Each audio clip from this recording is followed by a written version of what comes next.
ഗാസയിലെ യുദ്ധം എപ്പോൾ അവസാനിക്കും? ഗാസയിൽ എപ്പോൾ സമാധാനം വരുമെന്ന് ലോകത്തിലെ ഒരുപാട് ആളുകൾ ചോദിക്കുന്നുണ്ട്. കാരണം 46,000 പേർ മരിച്ചിട്ട് കൂടിയും അവിടെ സമാധാനം വന്നില്ലേ എന്നുള്ള സംശയമാണ് പലർക്കും ഉള്ളത്.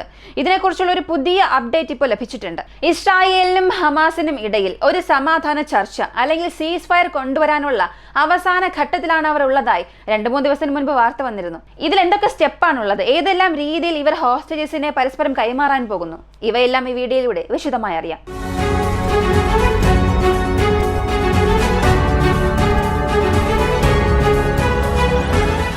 ടൈംസ് ഓഫ് ഇസ്രായേൽ അല്ലെങ്കിൽ പാലസ്തീന്റെ മീഡിയ ഏജൻസീസ് ആയാലും ഇന്നലെ ഒരു ലീക്ക് ഡോക്യുമെന്റ് പുറത്തിറക്കി.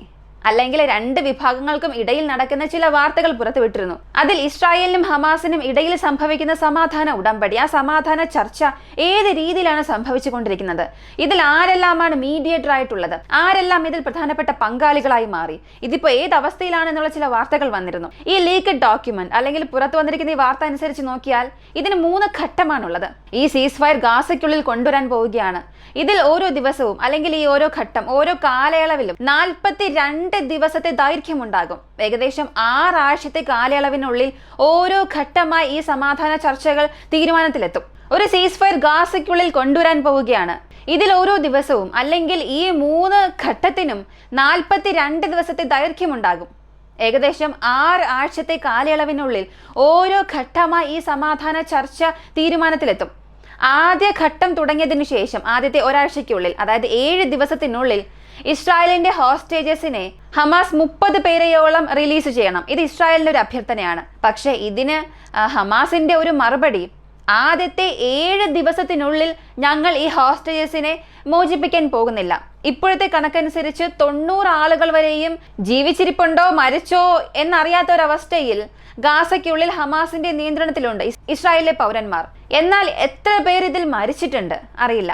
ഇസ്രായേലിലെ ചില മാധ്യമങ്ങളുടെ കണക്കനുസരിച്ച് നോക്കിയാൽ 50 പേർ മാത്രമേ ജീവിച്ചിരിപ്പുള്ളൂ, ബാക്കിയുള്ളവർ മരിച്ചിട്ടുണ്ടാകാമെന്ന കണക്ക് പറയുന്നു. പക്ഷെ ഹമാസ് പറയുന്നത് ആദ്യ ഘട്ടത്തിൽ ഞങ്ങൾ 30 പേരെ റിലീസ് ചെയ്യും, അടുത്ത ഫേസ് അതായത് 2ാമത്തെ ഘട്ടത്തിൽ ഞങ്ങൾ അടുത്ത 30ഓളം പേരെ റിലീസ് ചെയ്യാമെന്നും പറയുന്നു. അപ്പോൾ ഇതിലൂടെ വ്യക്തമായി മനസ്സിലാക്കാൻ സാധിക്കും 60ഓളം ആളുകൾ തീർച്ചയായും ജീവിച്ചിരിപ്പുണ്ട്. അപ്പോൾ ഹമാസിന്റെ ആവശ്യം എന്താണ്?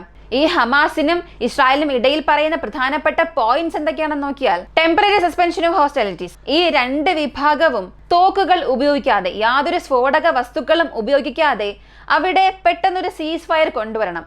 ഇതിൽ പൊതുജനങ്ങളും ബാധിക്കപ്പെടാൻ പാടില്ല, സൈനികരും ബാധിക്കപ്പെടാൻ പാടില്ല എന്നുള്ളത് ആദ്യഘട്ട ചർച്ചയിൽ അവർ അംഗീകരിച്ചിട്ടുണ്ട്. 2ാമത്തേത് റെസ്ട്രിക്ഷൻ ഓഫ് എയർ ആക്ടിവിറ്റി.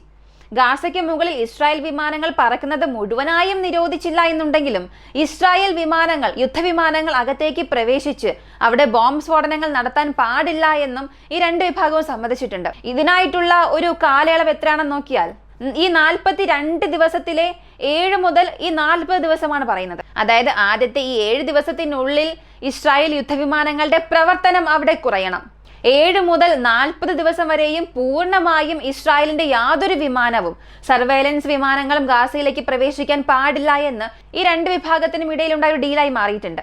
കൂടാതെ ആദ്യ ഘട്ടത്തിൽ റിലീസ് ചെയ്യുന്ന ഈ ഹോസ്റ്റേജസിൽ അവർക്ക് മുൻഗണന നൽകുന്നത് 50 വയസ്സിന് മുകളിലുള്ളവർ, സ്ത്രീകൾ, കുട്ടികൾ, ഇവരിൽ ആരെല്ലാമാണോ ജീവനോടെയുള്ളത് ഇവരെ 3 പേരായി പിരിച്ച് ഈ 42 ദിവസത്തെ സമയപരിധിക്കുള്ളിൽ തിരികെ അയക്കണം. ഇതിന് പകരം ഇസ്രായേൽ ഇനി ചെയ്യേണ്ടത്, ഇസ്രായേലിലെ ഓരോ പൗരന്മാരെയും തിരികെ ഏൽപ്പിക്കുമ്പോൾ അതിന് പകരം ഇസ്രായേലിന്റെ നിയന്ത്രണത്തിലുള്ള അല്ലെങ്കിൽ ഇസ്രായേൽ ജയിലിൽ കഴിയുന്ന 30 പാലസ്തീനരെ, സ്ത്രീകൾ അല്ലെങ്കിൽ 18 വയസ്സിന് താഴെയുള്ളവർ, അവരെല്ലാം റിലീസ് ചെയ്യണം. അതായത് ഒരാളെ ഇസ്രായേലിന് വേണ്ടി ഹമാസ് പുറത്തുവിടുകയാണെങ്കിൽ പകരം ഇസ്രായേൽ 30 പേരെ തിരിച്ചു കൈമാറണം എന്നുള്ളതാണ് ഹമാസിന്റെ ഒരു ആവശ്യം. അത് ഇസ്രായേലും സമ്മതിച്ചതായി വിവരങ്ങൾ വരുന്നുണ്ട്.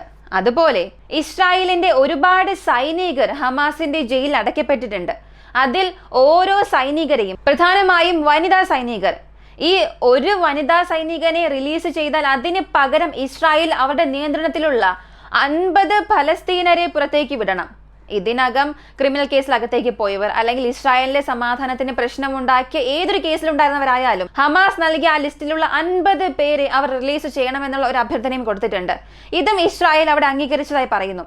അപ്പോൾ ആദ്യത്തെ 2 ആഴ്ച ഇങ്ങനെ അവസാനിച്ചതിന് ശേഷം 3-ാം ആഴ്ചയിൽ കൃത്യം 15-ാം തീയതി മുതൽ 21-ാം തീയതിക്കുള്ളിൽ അവിടെ ആർക്കെല്ലാമാണോ ഇമ്മീഡിയറ്റ് ആയി ഒരു മെഡിക്കൽ അറ്റൻഷൻ ആവശ്യമായി വരുന്നത് അവരെ എല്ലാവർക്കും അത് നൽകണം. ഗാസയിലെ പാലസ്തീനർ ആർക്കെല്ലാമാണോ മെഡിക്കൽ അറ്റൻഷൻ ആവശ്യമായി വരുന്നത് അവരെ ഉടൻ തന്നെ ഇസ്രായേലിലേക്ക് കൊണ്ടുപോയി ചികിത്സ നൽകണം. ഇതാണ് ആദ്യത്തെ ഘട്ടത്തിലുള്ള പ്രധാനപ്പെട്ട കാര്യങ്ങൾ. അപ്പോൾ പകുതി ഹോസ്റ്റേജസ്, അവിടെയുള്ള ബന്ധികളെ ഈ ആദ്യത്തെ ഘട്ടത്തിൽ തന്നെ പരസ്പരം കൈമാറുന്നുണ്ട്. അടുത്തത് രണ്ടാമത്തെ ഘട്ടം. ഇതിൽ ഇവർ ചെയ്യാൻ പോകുന്നത് ബാക്കിയുള്ള ബന്ധികളിൽ 60 മുതൽ 80% ബന്ധികളെ ഇവർ കൈമാറണം. കാരണം എത്ര പേർ അവിടെ ജീവിച്ചിരിപ്പുണ്ട് എന്നുള്ള മുഴുവൻ കണക്ക് ഇപ്പോഴും അറിയില്ല. ഈ രണ്ടാം ഘട്ടത്തിൽ മാത്രമേ അത് നമുക്ക് പൂർണ്ണമായി മനസ്സിലാക്കാനും സാധിക്കൂ. കൂടാതെ ഈ ഗാസയെ റീബിൽഡ് ചെയ്യുന്നതിന് വേണ്ടിയുള്ള ഒരു ഓതറൈസേഷൻ ഇസ്രായേലിന് നൽകപ്പെടണം. ഇത് ഇസ്രായേലിന്റെ ഒരു പ്രധാനപ്പെട്ട ആവശ്യമാണ്. കാരണം അവരവിടെ ഒരുപാട് അണ്ടർഗ്രൗണ്ട് കൺസ്ട്രക്ഷൻസ് നിർമ്മിക്കുന്നുണ്ട്. അപ്പോൾ ഗാസയെ പണിയാനുള്ള ഒരു അവകാശം ഞങ്ങൾക്ക് തന്നെ നൽകണം. ഞങ്ങളുടെ നിയന്ത്രണത്തിൽ തന്നെ അതായിരിക്കണം. അതിനാൽ ഗാസയെ പുനർനിർമ്മിക്കാനുള്ള ഒരു അവകാശം ഇസ്രായേലിന് നൽകണമെന്ന് അവർ പറഞ്ഞു. അത് ഹമാസും അംഗീകരിച്ചു. കൂടാതെ ഈജിപ്തിലുള്ള റാഫ ക്രോസിംഗ്, പ്രധാനപ്പെട്ട ഈ പൊസിഷൻസിൽ നിന്നുമെല്ലാം ആദ്യ 15 ദിവസത്തിന് ശേഷം, അതായത് 2 ആഴ്ചയ്ക്ക് ശേഷം സെക്കൻഡ് ഫേസിൽ ഈ ഇസ്രായേൽ സൈനികരെല്ലാം അവിടെ നിന്നും പുറത്തേക്ക് പോകണം. ഇനി 42-ാം ദിവസം അവസാനിക്കുമ്പോൾ ഇസ്രായേൽ സൈന്യം പ്രധാനപ്പെട്ട ചില സ്ഥാനങ്ങൾ ഒഴികെ, പ്രധാനമായും സെൻട്രൽ ഗാസ, വടക്കൻ ഗാസ, ഈ പ്രദേശങ്ങൾ ഒഴികെ മറ്റേത് സ്ഥലങ്ങളിലും അവർ ഉണ്ടാകാൻ പാടില്ല എന്ന് ഗാസ ഹമാസിന്റെ അഭ്യർത്ഥനയാണ്. പക്ഷെ ഇതിപ്പോഴും ഇസ്രായേൽ അക്സെപ്റ്റ് ചെയ്തിട്ടില്ല. ഇങ്ങനെ ഈ ഹോസ്റ്റേഴ്സിനെ കൈമാറുന്നതും ഇവർക്കുള്ളിൽ നടക്കുന്ന ഈ ഡീലിംഗ്സ് എല്ലാം ഈ ആദ്യ 2 ഘട്ടത്തിൽ അവസാനിച്ചു.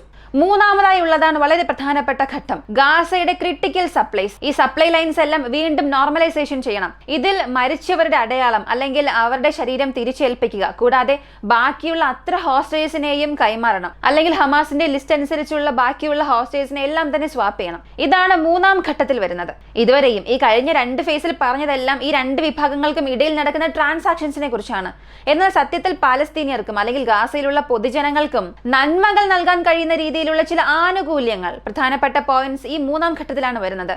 പ്രധാനമായും പറഞ്ഞാൽ ഒരു ദിവസത്തിൽ 600 ട്രക്ക്, 1-2 അല്ല, 600 ട്രക്കെങ്കിലും ഇസ്രായേലിൽ നിന്നും ഗാസയിലേക്ക് പോകണം. അങ്ങനെ അല്ലെങ്കിൽ റാഫയിൽ നിന്നും ഗാസയിലേക്ക് എൻ്റർ ആകണം. ഈ 600 ട്രക്കുകളിൽ 60 മുതൽ 70 ട്രക്കുകളിൽ ഇന്ധനം മാത്രം കൊണ്ടുവരണം. ഈ 70 ട്രക്കിനകത്ത് ഇന്ധനം കൊണ്ടുവന്നാൽ അവയെല്ലാം ക്രിട്ടിക്കൽ സപ്ലൈ സോഴ്സസിന് വേണ്ടി ഉപയോഗിക്കണം. ആശുപത്രിയിലുള്ള ജനറേറ്റേഴ്സിന് വേണ്ടിയും ഇലക്ട്രിസിറ്റി പ്രൊഡ്യൂസ് ചെയ്യാൻ, പ്രധാനപ്പെട്ട ചില സ്ഥലങ്ങളിൽ ഇലക്ട്രിസിറ്റി പ്രൊഡ്യൂസ് ചെയ്യേണ്ടത് അത്യാവശ്യമായിട്ടുണ്ടാകും. അവിടങ്ങൾക്ക് വേണ്ടിയും ഇവിടങ്ങളിൽ മാത്രമേ ഈ ഇന്ധനം ഉപയോഗിക്കാൻ പാടുള്ളൂ.